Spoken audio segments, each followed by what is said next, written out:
1903 में जब पहले हवाई जहाज ने अपनी उड़ान भरी तो किसी को भी इस बात का यकीन नहीं आया, क्योंकि इससे पहले इंसानों के हवा पर तैरने को मुश्किल और नामुमकिन माना जाता था।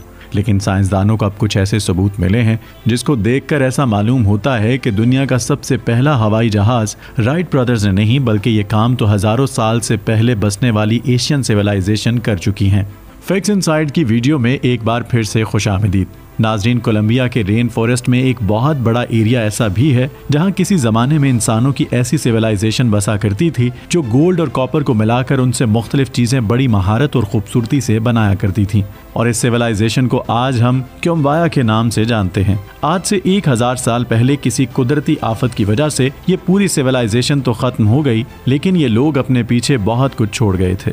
1965 में आर्कियोलॉजिस्ट और रिसर्चर्स का गिरोह यहाँ खुदाई का काम कर रहा था, तभी उनको बहुत बड़ा संदूक मिला जिसमें सोने से बनी बेशुमार चीजें पड़ी थी। ये उन्हीं आर्टिफैक्ट्स का छोटा सा हिस्सा था जो क्यूमला सिविलाइजेशन के लोग बनाया करते थे। ज्वेलरी से लेकर डेकोरेशन पीसेस तक कोई चीज ऐसी नहीं थी जो इस संदूक में मौजूद ना हो, लेकिन सिर्फ एक चीज ऐसी थी जिसने सबका ध्यान समेट लिया था। जी हाँ, इसमें एक ऐसा आर्टिफैक्ट था जिसकी शक्ल किसी मॉडर्न हवाई जहाज से मिलती जुलती थी।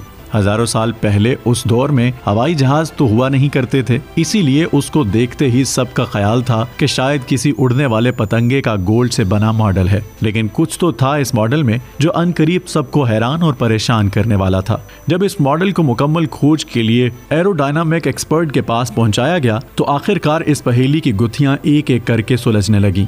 ये जाना गया कि इस मॉडल का डिजाइन परिंदों और उड़ने वाले पतंगों से काफी ज्यादा मुख्तलिफ है, क्योंकि दुनिया में कोई एक भी परिंदा ऐसा नहीं है जिसकी दुम सीधी खड़ी हो जैसा कि इस मॉडल की देखी जा सकती है। ये दुम, जिसको इंजीनियरिंग की जुबान में रडर कहा जाता है, ये मॉडर्न एयरक्राफ्ट्स का अहम तरीन हिस्सा होता है जो हवाई जहाज की डायरेक्शन को कंट्रोल करता है। इसके साथ साथ तमाम परिंदों और पतंगों के विंग्स उनके जिस्म के ऊपर लगे होते हैं, जबकि इस मॉडल के विंग्स इसकी बॉडी के निचले हिस्से के साथ अटैच्ड हैं। और ऐसा सिर्फ मॉडर्न हवाई जहाज या फिर स्पेस शटल में देखा जा सकता है। इन विंग्स को इंजीनियरिंग की जुबान में एलरॉन्स कहते हैं, जिनका काम हवाई जहाज को दाएं बाएं मोड़ने का होता है। राइट ब्रदर्स के पहले जहाज भी 1000 साल पहले बनाया जाने वाला ये मॉडल दुनिया भर के एक्सपर्ट्स और रिसर्चर्स को लाजवाब कर बैठा था, क्योंकि इस मॉडल में रेडर और एलरन्स के साथ साथ इसका डिजाइन एरोडायनामिक्स फ्रेंडली भी था। फ्लाइट के दौरान हवा से पैदा होने वाली फ्रिक्शन जहाज के लिए कम से कम रुकावट बने, इसी वजह से हर जहाज को ऐसे डिजाइन किया जाता है कि वो हवा को काटता हुआ आगे बढ़े, और इस डिजाइन को एरोडायनामिक फ्रेंडली डिजाइन कहा जाता है। यानी ये मॉडल अगर किसी खिलौने की नियत करके बनाया गया होता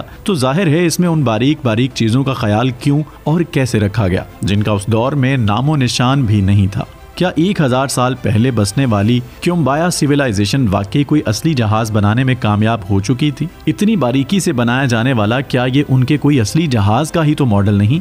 शायद इस बात का जवाब आपको इस वीडियो में मिल जाए। इजिप्ट के शहर कायरो से 550 किलोमीटर दूर एंशियंट इजिप्शियंस की एक इबादत गाह मौजूद है जिसको टेम्पल ऑफ सिटी भी कहा जाता है, और ये जगह भी अपने अंदर बेशुमार राज छुपाए हुए है। इजिप्ट की दूसरी एंशियंट साइट्स की तरह इस टेम्पल के दीवारों पर भी पत्थरों को बारीकी से तराश कर इन पर सीक्रेट पैगाम लिखे गए थे। इस लिखाई को हायरोग्लिफिक्स कहा जाता है, जो यहाँ रहने वाले लोग और राज करने वाले बादशाहों की जिंदगी और मौत के बारे में काफी कुछ बताती है। इस टेम्पल में 2000 साल पहले बनाए गए इन हायरोग्लिफिक्स में कुछ ऐसे पैगामात भी लिखे गए थे जिनको आज शायद हम तक पहुंचाने के लिए छोड़ा गया था। इजिप्टोलॉजिस्ट डॉक्टर रोथ होवर यहाँ एक रिसर्च के मकसद से इन हायरोग्लिफिक्स की फोटोज ले रही थी, तभी उनको अपने पैरों के नीचे कुछ महसूस हुआ। उन्होंने देखा कि हायरोग्लिफिक्स का एक छोटा सा टुकड़ा उनके पाँव के नीचे पड़ा हुआ था, लेकिन उनको इस बात का बिल्कुल भी इल्म नहीं था कि पत्थर का ये टुकड़ा साइंस की दुनिया में हलचल मचाने वाला है। जी हाँ, जब डॉक्टर रोथ होवर ने वो टुकड़ा उठाकर वापस उस हायरोग्लिफिक्स के ऊपर रखा तो सारी चीज खुलकर सामने आ गई। दीवार पर कुछ ऐसी चीजें बनी थी जिसको आज हम मॉडर्न टेक्नोलॉजी कहते हैं। एक मॉडर्न एरोप्लेन जिसमें वाज़ेह तौर पर रडर भी देखा जा सकता है। हेलीकॉप्टर की शेप जो आजकल के मॉडर्न वॉर हेलीकॉप्टर से मिलती जुलती है। साथ साथ इसमें मॉडर्न यॉट और उसके नीचे बनाई गई सबमरीन का नक्शा भी साफ साफ देखा जा सकता है।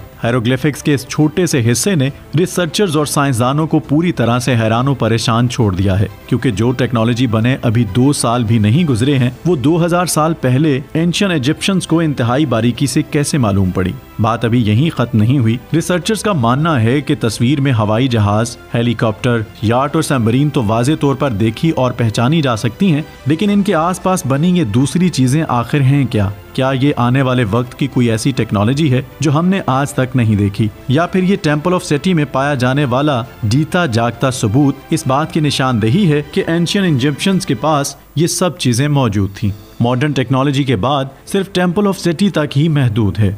इजिप्ट के सबसे पुराने पिरामिड, जिसको दिजोजर कहा जाता है, उसके पास एक टॉम है जहां से आर्कियोलॉजिस्ट को एंशियंट इजिप्शियंस के बनाए गए काफी सारे शो पीसेस मिले थे। इन शो पीसेस में 2000 साल पुराना एक लकड़ी से तराशा हुआ ऐसा नमूना भी था जिसकी शक्ल किसी परिंदे जैसी लगती थी। एक्सपर्ट्स का मानना है कि बज़ाहिर तो ये मॉडल किसी परिंदे का लगता है, लेकिन जब इस पर मजीद रिसर्च की गई तो एक के बाद एक कहानी जन्म लेती गई। इसका मुख्तलिफ डिजाइन और इसके विंग्स की लोकेशन देखकर ये कहना गलत नहीं होगा कि इसकी कई प्रॉपर्टीज आजकल के मॉडर्न एरोप्लेन से काफी ज्यादा मिलती हैं। एक्सपर्ट्स के इन दावों को साबित करने के लिए मॉडर्न टेक्नोलॉजी के जरिए बज़ाहिर दिखने वाले परिंदे के इस नमूने का फ्लाइंग टेस्ट करना जरूरी था।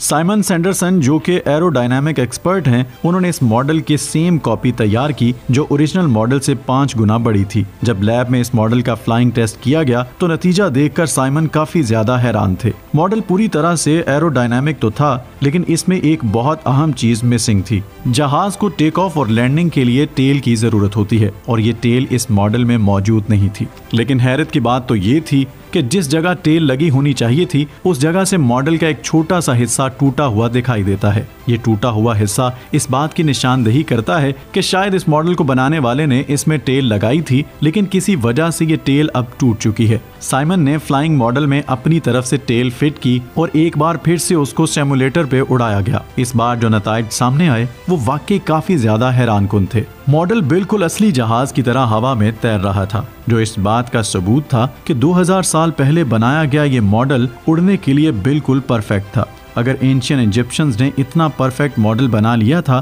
तो क्या उसको कभी उड़ा भी पाए थे कि नहीं? ये सवाल भी एक्सपर्ट्स को ऐसे ही तंग करता रहेगा जैसे टेम्पल ऑफ सिटी में बने हायरोग्लिम्फिक्स और क्यूम्बाया सिविलाइजेशन का बना हुआ ये मॉडल कई सवालिया निशान छोड़ गया है। उम्मीद है फैक्ट्स इनसाइड की ये वीडियो भी आपको बहुत पसंद आई होगी। वीडियो को लाइक करना और शेयर करना मत भूलिएगा।